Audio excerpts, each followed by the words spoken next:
I watched it a lot because I just kept watching the film throughout my 3 days. And, at some point, somewhere in watching it, I stopped seeing Trip.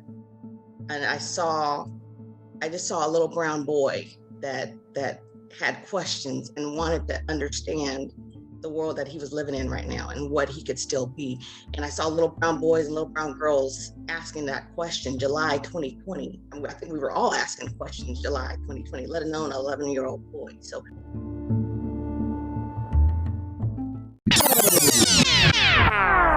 Hey guys, real quick, Dr. Dale here. All right, so I want you guys to do me a favor. Before you start this episode, please hit that pause button and click subscribe or click follow or click like, whatever it is. We work really hard to bring you guys this good information to uplift the entire community, and we really appreciate you guys supporting our efforts and our work. I'm kicking flavor, no saga, Hey, I like them blues. I might go Jenny like Jackson. I got them options, It's all about progression. Life is like a blessing. Everything a win, loss is like a lesson. Ooh, ooh. Yeah, ain't no time for stressing. I've been really stepping. Ooh, ooh. Yeah, if you wanna go get it, stop playing around. Really got on racks, ain't playing around. Wanna go get it, stop playing around. Really got on racks, ain't playing around. Black man, white coat, shit, we up right now, What is up, family? I'm Dr. Dale, the author of How to Raise a Doctor Wisdom from Parents Who Did It, the author of PreMed Mondays, the author of Black Men in White Coats, the author of the Doc to Doc Children's Series, and the author of a new book that I'm about to put out here in probably a couple months about self-publishing. It's called Author and Expert, because a lot of doctors, not just doctors, but really a lot of doctors have been reaching out to me about how I publish my books. So I finally decided to write a book for you. So super excited about that book. Stay tuned. It's coming to you soon. I'll let you know when it's here. And you listen to the Black Men in White Coats podcast. Today we've got, maybe one of the most special guests of the year, and you will understand why here in a second when I introduce him. But before I do, so this past Monday on PreMed Mondays, I announced that we're doing the MCAT scholarship. So we're going to be paying for 20 people to take the MCAT. Literally, we're going to pay for your MCATs. And the applications are starting to come in. The applications are rolling in. A few things about these applications that I want to make sure we get across. Number one is the brothers still aren't applying. It's crazy, right? It's a Black Men in White Coats podcast. I think we've got one brother, one gentleman, one Black male who's applied, but we have a whole bunch of Black women. Don't worry. Hey, we're giving it to men and women. So we're not giving it to just men. It's for men and women. I'm going to say that right now off the bat. But you guys, the brothers, you guys got to apply too. That's why we do this stuff, okay? To make sure you guys feel as though you have the resources too. But you're not going to get it just because you're a brother, right? So we're giving it to man, woman, both of y'all are in the same hat. That's the first thing. Apply, right? We want to pay for your MCAT. We have the money, so it's not as if I'm just talking. Like we might, no, we will. The money's sitting there. I'm ready to send it to you. We want to pay for your MCATs. That's number one. Number two, some of you guys are applying and you're not going to get it because you're not finished, you're not following all the instructions. So remember to follow the instructions. You got to finish everything, right? Your diverse medicine profile, your video, all this stuff. Follow the instructions, complete it, and it'll put you right there, and we might pay for your MCAT, okay? But some of you all just will not get it. So just want to make sure you all know if you don't finish it, we're not going to give it to you. We are looking at them, right? So I'm looking at them even as you're coming in. I've been looking at them, right? So number one, let's get the brothers and the sisters both applying. And number two, make sure you finish the application. We want to pay for your MCAT. All right, that's the first thing. Second thing is I'm super excited about the swag. So check out my swag, right? I'm really happy about this, and that's for you all who are watching on video. Those who are just listening, you can't see it. But if you're not watching on video, go to our YouTube channel, check it out. I got the new grind hoodie. So it's the Black Men in White Coats grind hoodie. And for those of you who don't know what grind is, I'll point to it as I'm going. G stands for goals, R stands for reason, I stands for information, N stands for network, and D stands for discipline. I'm really excited about this. Just put this one on for the first time. I have another one that's like it, but just put this specific one on for the first time. So super happy about that. And then my guest today is actually rocking a Black Men in White Coats tee, also an old one that we don't even have, but we might have to bring that one out of retirement and put that on the store, bmwc.store. We might bring that one out, check it out. And I didn't even know I was going to wear it. I didn't even know he had it, but it's a beautiful shirt still. And while we're talking about my guest today, it is Melvin Randle III, AKA Trip, probably the single person who has been talked about the most from the Black Men in White Coats documentary. For those of you who haven't seen it, go check it out, bmwcmovie.com. But for those of you who have seen it, you know exactly what I'm talking about. Trip just stole the show completely. So I've done, countless Q&A sessions over the past few months for the Black Men in White Coats documentary, and it doesn't fail. The question comes, hey, what about Trip? How's Trip doing? Trip scene was so powerful. Trip sold the show. I'm like, stop talking about Trip, man. Trip.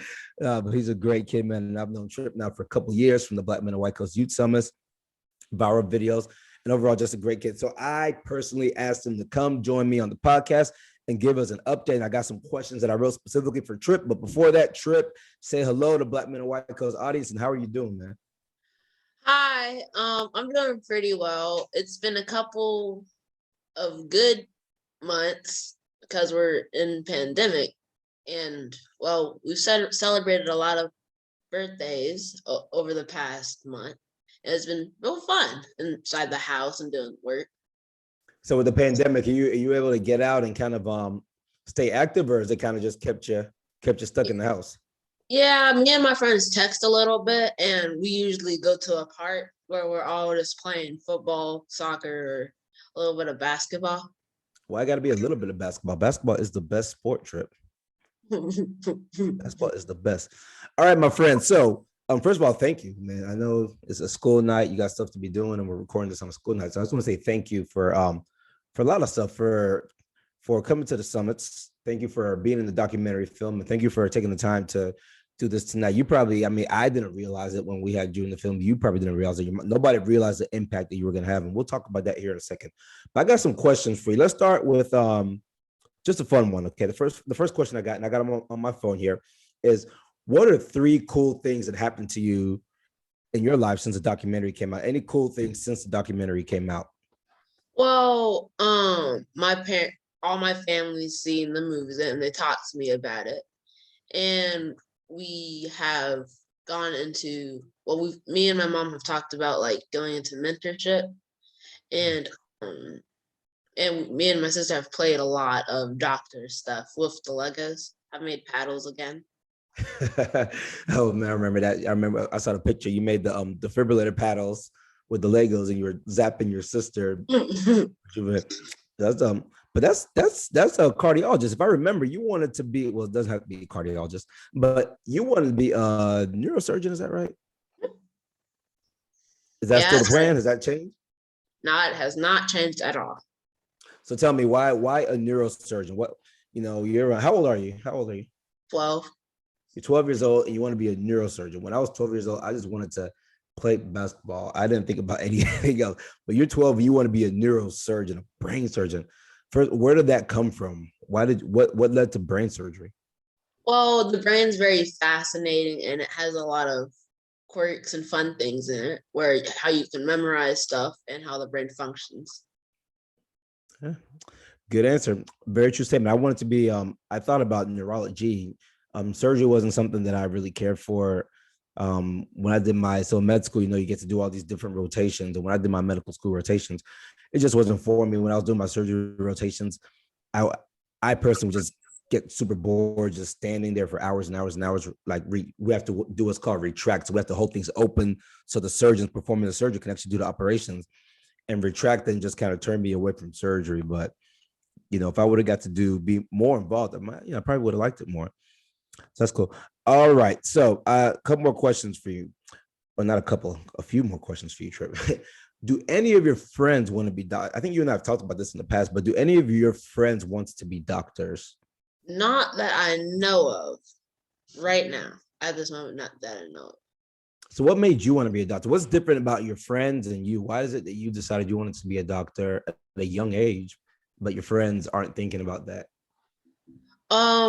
When I first went to the first Black Men in White Coats Summit, we saw a lot of different doctors, and me and my mom researched a lot of them, and neurosurgery popped up, and I read a lot about it, and it looked very interesting. It's something that I'd be really good at.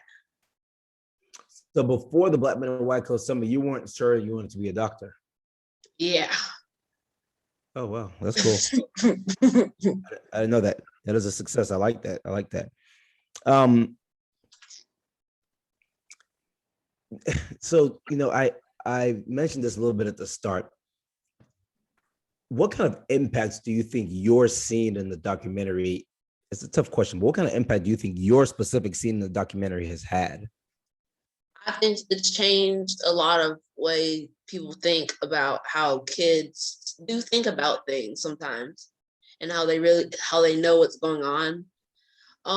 But I think I had a very good um like motion to where I was going, telling people that more doctors needed to come into the medical field.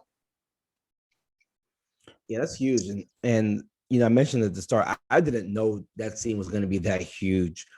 In the when we put the documentary out, I had no idea it was going to be that huge.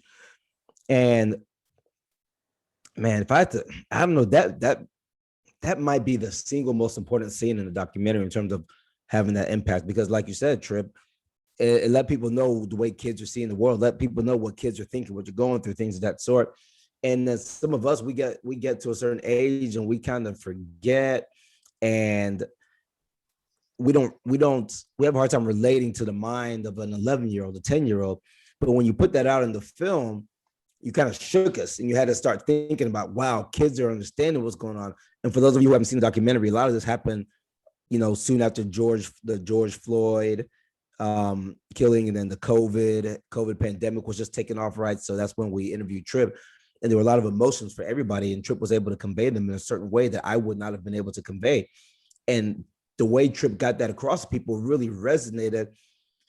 And Trip, you have to understand, it impacted medical institutions, right? So here you are, you're an 11-year-old young man, and your scene in the documentary is making medical schools and medical institutions consider the way you're doing things, making them change and do things differently.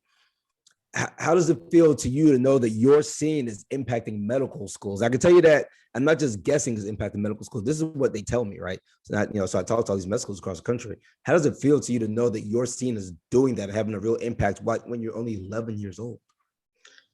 I feel it's really cool how I get to impact medical schools, which I'm probably going to go to one day, and they'll like talk to me about it and say it was really cool seeing you in the video and how you taught us stuff in the video. Yeah, man, imagine that. Your med school application is going to be like, did you see me in Black Men in White Coats? You're gonna put you can put that on your med school application, man. I've had deans reach out to me. They'll be like, yeah, I'm gonna accept Trip to med school when he's ready. So hopefully that'll come true. Um, I'm gonna ask you to switch spots with your mom here in a second, but the last question I'm gonna ask you, well, two more questions. One question is, during that last scene in the film, what was going through your mind? Because it was a lot. So what was actually going through your mind then? Well, wondering if I could still become a doctor, and all the racial issues happening at that time. And my grandpa had passed away just a couple days before that. Yeah, so all that stuff just kind of hit you at once. Because it was a tough scene. I can't tell you how many people told me that scene brought them to tears and so much stuff, right? Because they could empathize, sympathize with you. So they were feeling you, what you were going through in that scene. It brought them to tears, but then it gave them hope that they could play a bigger role and go out there and have an impact. So thank you for that scene. And there's the last question I got for you, Trip, before I talk to your mom. The last question is, what advice would you, Melvin Tripp Randle, give to another 11-year-old that might want to be a doctor? That you can do it. You just have to put your mind to it. Hey, no better advice. I love it, love it, love it. Trip, thank you, man. Thank you, my friend.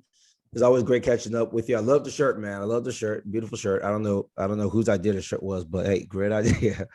Let me talk to your mom for a little bit. I want to pick your mom's brain.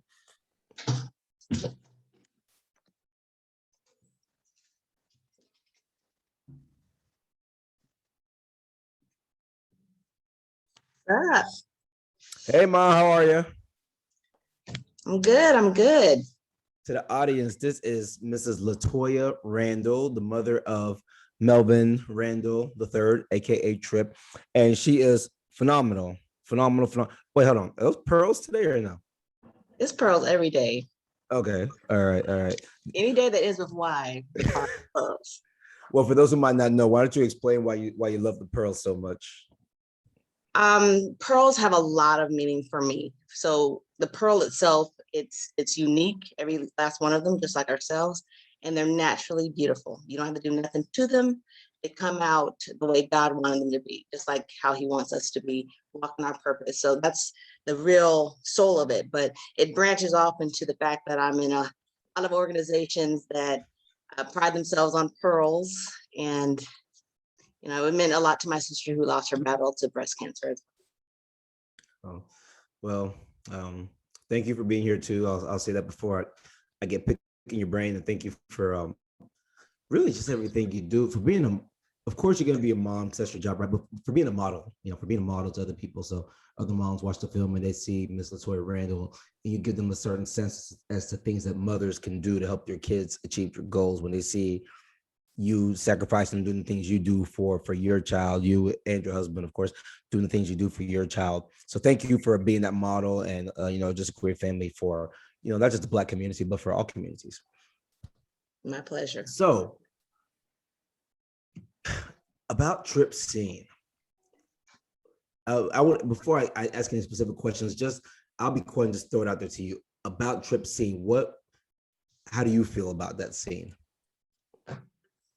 I'm not gonna lie to you. We filmed all day, so there are a lot of other scenes, and that's how documentaries and movies go. Things end up on the floor. But I remember seeing that scene first, just being an emotional wreck, because just like he said, my father had just passed away.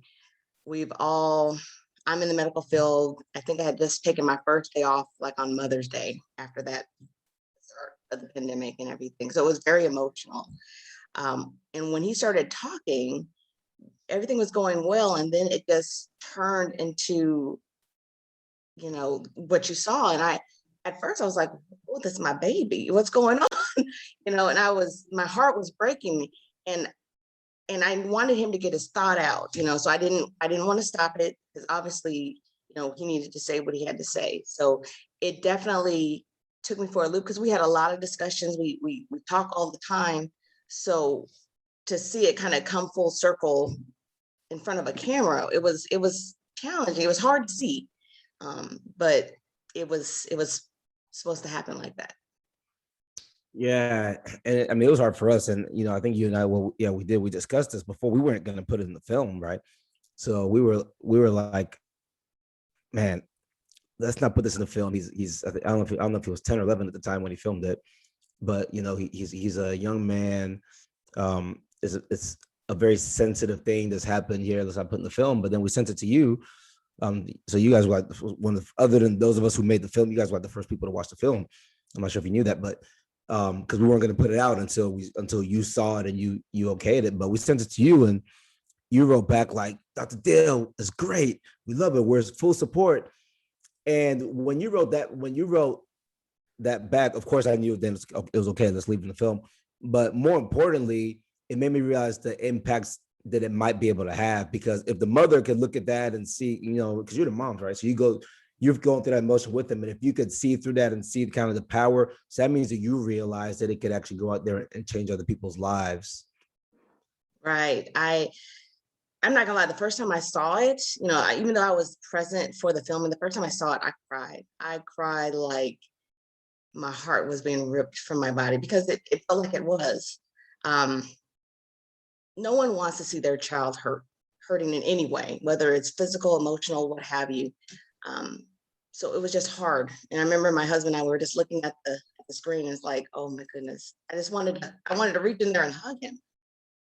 But I watched it a lot because I just kept watching the film throughout my 3 days. And, at some point, somewhere in watching it, I stopped seeing Trip.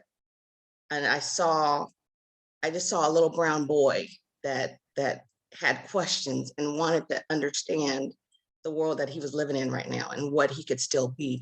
And I saw little brown boys and little brown girls asking that question, July 2020. I think we were all asking questions July 2020, let alone an 11-year-old boy. So I I went through all the emotions a parent would go through, but I knew there was a reason. God doesn't make mistakes. God works through us, and we have a purpose. And as long as we walk in that purpose, things happened for His children. And I know that that scene will change healthcare. As soon as I saw it, I'm like, this is it. 100%. And as I mentioned, it is. Right. It definitely is. So whenever I'm going around talking to the med schools, doing my little speeches, Q&As and all that stuff, and not just med schools, but the large hospital systems, and the presidents and CEOs are on the call, and they're saying trip scene really had an impact, and that's the scene that they go back to talk about things that could come from this. And that's the scene that they go to when they talk about they're going to go start raising money to do things, right? Mm-hmm. So I'm happy you guys let us put it in. Had you not, we'd have taken it out, of course, but I'm happy you did, because the impact has been even bigger than I thought it was going to be from that one specific scene. What is it? What led you? Let's say, what led you to even bring trips to the first Black Men in White Coats Youth Summit? Like, I'm thinking about it as a parent. So Trip's older than my oldest kid is 9, right? So Trip's older. So you're ahead of me in this parenting game. So I'm thinking, as a parent, guiding your children along the right path to position them for success. How do you view that, and how do you view that in light of specifically Trip wanting to become a doctor? Well, as far as the summit, some of my fellow members of Jack and Jill America, they actually told me about it, and I'm like, oh, I'm there. When does it start? How do I get there? And can I take your kids with me? Because it was something that I wish every kid would have access to, and it was free. It was local. I'm like, oh yes, we're going. And I remember my husband was out of town, and we actually had some other things to do. But I said, we're gonna work this in. There's something about this that's different. And we have other doctors in our family, and my son is just enamored with his first cousin, who's a veterinarian, and he always talks to him about different things that he went through and this and the other. And he's like, oh, Mom, if I go to this, does this let me be a doctor? I was like, well, it definitely opens the door, and it gives you exposure. It lets you see some of the things that might interest you. And he was hooked as soon as he was like, oh, do I get to do anything with the stethoscope? Because he was, I think, 10. He may have just turned 10, and he was like, I want to do hands-on stuff. I was like, yeah, they have that. And so he was gung-ho. He was up that morning, eating breakfast, like, Mom, let's go. So I get there, and it was well organized. It was a great setup. A lot of the parents there just raved about it, and just to see that many Black doctors in one place, for me, and I've been in the healthcare field for over 20 years, it's still, I was in awe. I'm like, oh, this is great. We actually took a picture where some Black doctors, they pretended like they were photobombing us, and my friends just went crazy, because I sent it to my friends, like, that's where I'm at. These are Black doctors behind me. And it was just, I'm just getting emotions going, and it was very exciting. And that photo, wait, hold on. That photo went viral, right? Was that the viral photo? Not that one. That one didn't go viral. Just went along with my friends. I mean, I'm not from Texas, so even when I went home, I'm actually from Alaska. I went home to Alaska, and I was visiting a friend in the hospital. He was like, hey, your son was at that summit. And I'm like, oh, you saw that? He goes, oh yeah, because people saw my postings, and I try to get it out there to social media, and they were like, oh, I wish they had something like that here in Alaska. And it was the first one, so everyone was asking, can they come in here? Can they go to this place? I'm like, I'm sure they're working on it. This is just the beginning. So. I don't know, man. Alaska's kind of cold, man. Depends on what time of year. You have to tell me. You have to tell me when it's not. When I have to take a big old jacket to Alaska, then we'll get out there. But so the video went viral then. Is that what it was? Yes. Okay. Yes, the video went viral. Okay, and that was kind of crazy. So tell us about that one, and tell us about what happened in that video's little clip, and tell us, how do you think, because you can see Trip is like full of like joy in the video. So talk about how you think that video impacted Trip. Oh man, we had broken for lunch, and all the kids were just around, and we're like, oh, we need to get some more Black doctors over here so we can take a group picture. And they were eating too. It's been a long day for everybody. And I was like, hey, Trip, go see if they'll take our picture. And I almost did it like a test just to see if he'd do it. And he's like, oh yeah, I do it. I mean, he was up before I could even say, let them finish their food. Oh, okay, go ahead.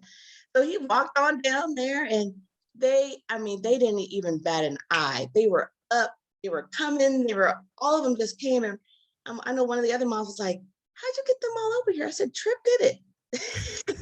and she knew Trip. She's like, yeah, I can see that. And so we actually took the picture. And so the scene that went viral was actually after our group picture. So we were just kind of hanging around, and I wanted to get one picture in his school shirt with the doctors because we had told his school that he was going to be participating in it, and they had asked them to wear their school spirit shirts. Mm-hmm. So he was excited. So we got some of the doctors around him, and I'm waiting, trying to take the picture. And the doctor in the back, he's just taking off his. I'm like, dude, I'm trying to get you in your white coat. Why are you taking it off? So, I'm playing this through my head. And then he's just putting it on Trip before we know it. And then it just was a diagnosis. It just happened so quickly. And to see Trip's face, because he kind of looks around like, what is this? And I'm like in shock. And me and the moms are like, do you see what's happening? This village is coming around him.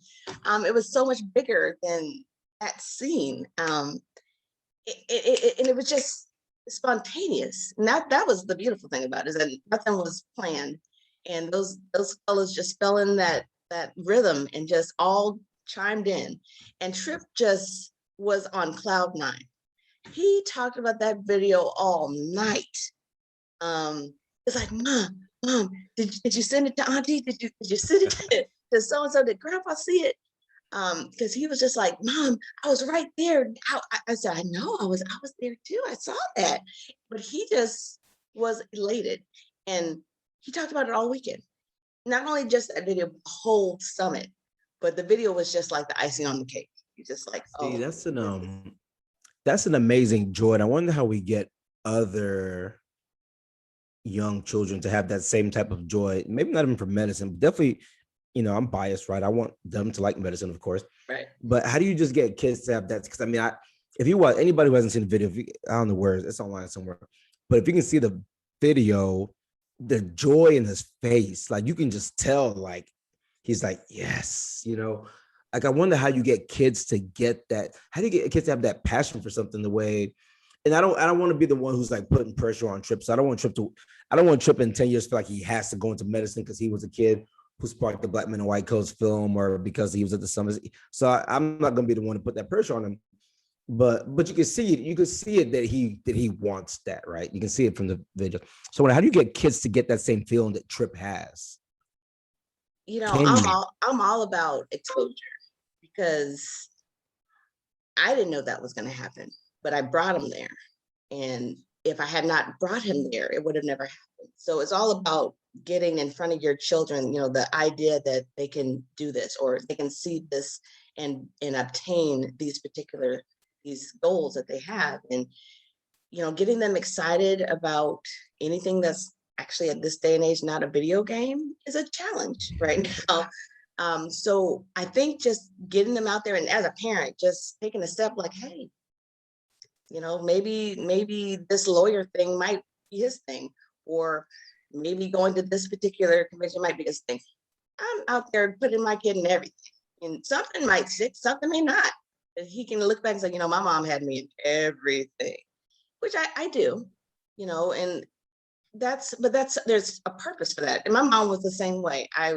She was so happy when I got my driver's license. I remember she goes, I don't want to take you anywhere, because I was in everything, a junior achievement, all those little things, even back then. So I'm all about exposure, and my husband is in full support. So we're out there just trying to make sure he can see all the things that he can be, because someone actually commented on the documentary. It was a gentleman that had never heard the phrase, if they can see it, they can be it. And I'm thinking to myself, how can you not have heard that? But then I thought about it. I'm like, oh, you've never heard it because you've always seen it. So it was mind blowing to me for that second. It's like, oh, that is crazy that he's never heard that, because we're constantly trying to tell our kids, you can be anything you want. Look at this man, he's done this. Look at this woman, she's done that. You can do that too. Some kids don't get to see it. So just putting it in front of them and trying to find what excites them. Yeah, man, a lot of it, so much, parenting is such a huge role. Of course, I wrote the book, How to Raise a Doctor. And, one of the things that I advocate for is exactly what, I mean, you're like the perfect example of it, right? It's the idea of having a parent who studies your child, tries to figure out what your child's gifts are, gives them all the exposure they can. And it's just really a huge champion for your child. I'm not sure there's a better word for it than that. Yeah, somebody, not even an advocate, but a huge champion for your child's success. And I think as parents, not just Black parents, but parents in general, with an emphasis in the Black community, we need to do a better job championing our children. And I think it's difficult because there's so much going on in society. And I'm not even talking about social things, right? Social stuff that's going on, but then work, social media, TV, there's so many distractions, like you said, for the kids, but those distractions are there for us as parents too. So sometimes it becomes easy for us to punt our kids to the distractions so we can be distracted too, right? So I want to be distracted with my Netflix or whatever. So you go do whatever y'all do. And I'm not sure that's championing our children the way we need to be championing our kids. So I know you just kind of gave me that description, but what specific advice other than the exposure, if you have like one golden nugget, or since you like pearls, if you had one pearl to give to a mother, what would that be?